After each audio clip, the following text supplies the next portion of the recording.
Salve, minha galera! Tudo bem com vocês? Daniel Brown falando, mais um vídeo, cara. E hoje é dia de trabalho, meu irmão. Hoje eu tô afim de trabalho. É o segundo vídeo do dia, a gente vai ter mais dois conteúdos, não sei o momento, o horário e tudo mais. E agora eu quero falar aqui sobre duas situações específicas, né? Eu quero falar sobre Freeland, eu quero falar sobre um ex-atleta do Botafogo, que ainda pertence ao Botafogo, e eu quero falar também sobre Anderson Moreira, méritos de Anderson Moreira em todo esse processo. E eu já começo aqui, cara, eu vou já começar de cara mostrando um vídeo, né, uma participação, na verdade, do Eduardo Freeland, diretor do Botafogo, no Seleção Sport TV, quando ele foi questionado sobre o ambiente, como é que foi a reviravolta, a virada de chave, que foi difícil, no momento que ele chegou, né, cara, porque a gente não teve intervalo de temporada, então um time se entrelaçou no outro. A gente viu um ambiente do vestiário ainda muito contaminado com aquele time, desrespeitoso, para dizer o mínimo, né, do rebaixamento de 2020, certo? E o Freeland falou bastante sobre isso. Já roda esse vídeo aí que é muito importante. Porque no papel, cara, até hoje não me conformo com o rebaixamento. No papel, a gente não vive, não tava lá dentro do vestiário. Eu vi o elenco do Botafogo quando começou o Campeonato Brasileiro e pra mim era o elenco ali facilmente de meio de tabela. Não imaginava que o Botafogo fosse cair da maneira como caiu. Não sei se você também tem esse diagnóstico. Eu nunca vi um vestiário como eu vi quando eu cheguei dia 26 de janeiro no clube. Eu nunca vi um vestiário como aquele. Assim, os jogadores tentando, o Canu ali liderando o processo, junto com o Caio Alexandre na época, e com o próprio Diego, goleiro. Mas assim, eles tentando muito meninos também, né? Todos eles, o Canu tem 24 anos, mas carregar um Botafogo nas costas não é simples, né? Então, você percebia um pouco eco, Eu cheguei a fazer uma reunião, isso é bem bastidor mesmo, assim, eu cheguei a fazer uma reunião com o corpo técnico, comissão e tal, e perguntei, alguém aqui acredita que a gente vai ganhar algum jogo até o final? Porque a gente percebia que a gente estava indo cumprir tabela mesmo, assim, vamos lá, vamos jogar, vamos perder, vamos voltar para casa. E é inadmissível, um clube como o Botafogo está vivendo isso. Mas era um ambiente realmente que a gente não via perspectiva de mudança, né? E aí não se faz necessário alterar as pessoas, porque senão a gente não consegue evoluir ali um ambiente e conseguir os objetivos. Alterar as pessoas, rapaziada, isso diz muito e vocês já vão entender o motivo. Olha, a gente sabe que a gente criticou muito o Freeland aqui, principalmente nas questões de contratação, né, dele ter dado muito aval para reforços indicados pelo Chamusca, mesmo que tenha passado pela análise, tudo isso a gente já sabe. Mas eu acho que nos termos de organização do ambiente, organização em termos de planejamento, a organização realmente do departamento de futebol, né, cara, nessa ele conseguiu realmente reverter uma situação muito complicada e eu acho que ele merece elogio sobre isso. E é claro que ele também talvez não conseguisse tanto êxito, não fosse o Anderson Moreira, que também é mérito dele porque foi uma ideia dele, certo? O Anderson foi uma ideia do Eduardo Freeland, certo? Então, o Anderson Moreira, ele teve papel significativo em tudo isso. E daqui a pouco eu quero falar especificamente sobre o Anderson, né, e listar alguns motivos fundamentais, né, pelos quais eu penso que esse cara foi fundamental para o acesso do Botafogo, que foram méritos propriamente deles. A gente não pode esquecer disso. Sem Anderson não tinha acesso. Assim como com alguns jogadores também não tinha acesso, sem Chay não tinha acesso. Principalmente no primeiro turno, tá? Isso é muito importante se ressaltar. O Chay, ele teve a lesão, agora ele teve uma queda de rendimento muito por conta do tornozelo. Porém, é muito importante ressaltar que sem Chay não tinha acesso. Sem Navarro não tinha acesso. Sem Carli, voltando principalmente no segundo turno, não tinha acesso, correto? E é isso que a gente tem que destacar nesse momento aqui com o Anderson Moreira.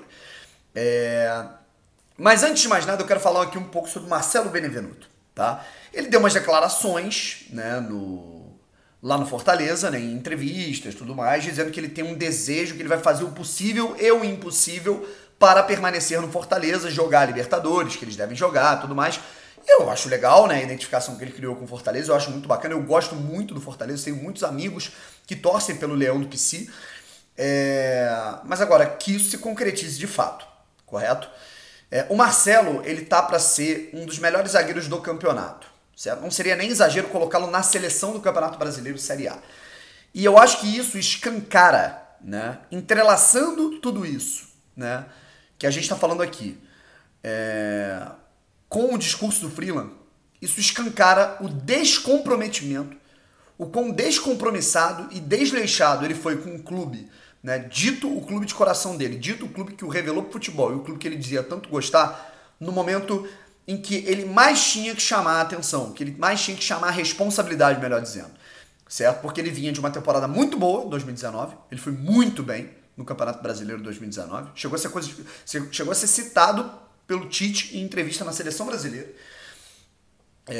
Em 2020 ele teve um ano pavoroso muito por conta do extracampo, o desleixo dele extracampo, certo? Bebendo, noitada, chegando atrasado, isso tudo com braçadeira de capitão, certo? Um cara que ostenta a braçadeira de capitão, ele tem que tomar responsabilidade muito maior que a de todos os outros que ali estão, correto? Então o Marcelo não teve isso. E eu acho que o rendimento muito acima, né, o rendimento absurdo que ele teve no Fortaleza, né, os números, os índices, porra, ele é um dos melhores zagueiros do Campeonato Brasileiro Série A hoje, mostram o desleixo que ele teve jogando pelo Botafogo, falhando 20 vezes dentro e fora de campo inúmeras, correto? Eu acho que isso demonstra a falta de compromisso que ele teve com o Botafogo, porque é impossível dar água pro vinho, ele ter vestido azul, né? Ele saiu, ele estava vestindo preto e branco, ele vestiu vermelho e azul e virou o melhor zagueiro do mundo, certo? Isso mostra a falta de comprometimento dele no Botafogo, com todo o respeito que eu tenho ao Marcelo, né, que inclusive já foi meu amigo, certo? Ele não gosta mais de mim porque eu justamente tive que criticá-lo, correto? E sempre com muito respeito, nunca xingando, nunca passando do ponto, mas tudo bem, eu não tô aqui, eu tô aqui para fazer a minha análise e ser imparcial. Eu não posso deixar o meu lado pessoal interferir em qualquer tipo de coisa. E eu acho que apesar dele ser um baita zagueiro, ele é uma baita revelação do Botafogo, no momento que ele teve que mostrar esse serviço, ele mostrou o contrário. E o fato dele ter mostrado todo esse serviço no Fortaleza mostra o desleixo que ele teve com a camisa do Botafogo, correto? E eu acho que a fala do Freeland fortifica isso. A fala do Eduardo Freeland fortifica muito o que aconteceu no Botafogo de Futebol e Regatas, né? Um ambiente, né, um vestiário calado, mudo, ninguém tendo comprometimento, ninguém comprando barulho, os caras cagando, indo pra boate, chegando atrasado. É impressionante, certo? É impressionante. E isso está falando de um cara que é capitão. Então ele tem uma cobrança que era o dobro. Marcelo era o capitão do Botafogo, correto? Então o Eduardo Freeland, ele fortifica, né, cara? Ele deixa claro o quão desleixado era aquele grupo, tirando 3 nomes que ele citou ali. Diego Loureiro, por isso que eu falo, Diego Loureiro é um cara que ele é um bom goleiro, é um baita goleiro, não. Mas ele é um cara que foi muito importante para pregar e cobrar o respeito dentro do vestiário do Botafogo de gente que estava de vagabundagem, certo? Caio Alexandre, que foi embora, e o Canu, certo? São os 3 que ele cita. Então valorizem esse tipo de atleta. Eles podem falhar, o Canu às vezes falha, o Diego Loureiro às vezes falha, né? Valorizem o tipo de atleta que cobra seriedade dentro do clube de vocês, correto? Cara, eu fico arrepiado de raiva de lembrar desse período de vagabundagem dentro do Botafogo, sabe? E de quem defende esses caras ainda, certo? Os que, obviamente, não se comprometiam, beleza? E aí agora eu quero falar um pouquinho sobre o Anderson Moreira, tá? Vamos lá. Quero falar um pouco sobre o Anderson. E o negócio é o seguinte. Vamos listar aqui alguns fatores, né, que foram preponderantes para ele. Primeiro, ambição, certo? O Anderson foi ambicioso. O Anderson não se contentou com pouco. O Botafogo vencia e ele dizia que ainda estava pouco. Ao contrário do Chamusca, que perdia e dizia que estava bom. Que era normal perder pro CRB, que era normal perder pro Náutico, que era normal perder pro Brusque, sei lá, né? Com todo o respeito a essas instituições. Mas não é normal. Não pode ser normal. Para um time que quer ficar no G4, para um time que quer e conseguiu, alcançou ser melhor que 80% de todo um campeonato, não pode ser normal perder 3 partidas seguidas, ficar sem ganhar 4 jogos seguidos. Não pode. Ponto. Né? E pro Chamusca era normal. O Chamusca não é ambicioso. O Anderson é. Certo? Esse é o primeiro padrão. Segundo, mexer com o brio dos jogadores. Eu falo que eu tenho preocupação com o Anderson Moreira em 2022, né? Eu não ponho minha mão no fogo, eu acho que ele pode arrumar talvez algum tipo de conflito por conta desse temperamento muito explosivo dele, mas ele é um cara que ele conseguiu, com esse temperamento, mexer com o brio dos jogadores, né? Eu já recebi relatos de jogadores que ficaram putos, pô, o cara me cobrou, falou que eu não joguei bem, mas isso é no jogo, né? O Anderson não queria esculachar o jogador, o Anderson queria que esse jogador ficasse com raiva dele para no jogo seguinte jogar o dobro, e ele conseguiu fazer isso com todo mundo. Com todo mundo. Certo? Terceiro, defesa. Esse que é o mais importante. Sabe? E aí eu já puxo o gancho para outro jogador. Coletivamente, o Anderson ajustou um sistema de defesa, né, cara? E sem muitas né? Ele não precisou mudar no esquema tático, ele não precisou mudar muito o sistema de jogo, ele mudou o comportamento, né? E principalmente em relação ao espaço dos jogadores com os atletas adversários que tinham a bola, e por isso o Botafogo parou de perder segunda bola. Segunda bola numa competição como a Série B é mina de ouro. Por que segunda bola é mina de ouro? Porque a bola sobra e com a fragilidade defensiva do adversário você consegue puxar um contra-ataque porque tem muitos jogadores rápidos e impositivos, correto? Segunda bola é mina de ouro numa segunda divisão. E o Anderson entendeu isso. Outro fator que é muito importante, o quarto que eu vou listar aqui. Carly. Chamusca não tinha usado Carly. Chamusca não usou o Joel Carly uma vez sequer. Foi do Anderson o mérito de pegar o Carly, colocar contra a Ponte Preta, notar que o cara tinha condições de ser melhor, colocou contra o Brasil de Pelotas, ele já estreou com gol, e dali, né, repito, sem Carly não tinha acesso. E quem colocou o Carly foi o Anderson Moreira. Mais um aspecto, Chay, voluntarioso. Ele parou de mandar o Chay apenas atacar espaço, como era com o Chamusca, e colocou o Chay para ser um homem de criação cérebro da equipe, certo? Isso acabou fazendo o Chay jogar um pouco mais recuado e não fazer mais tantos gols.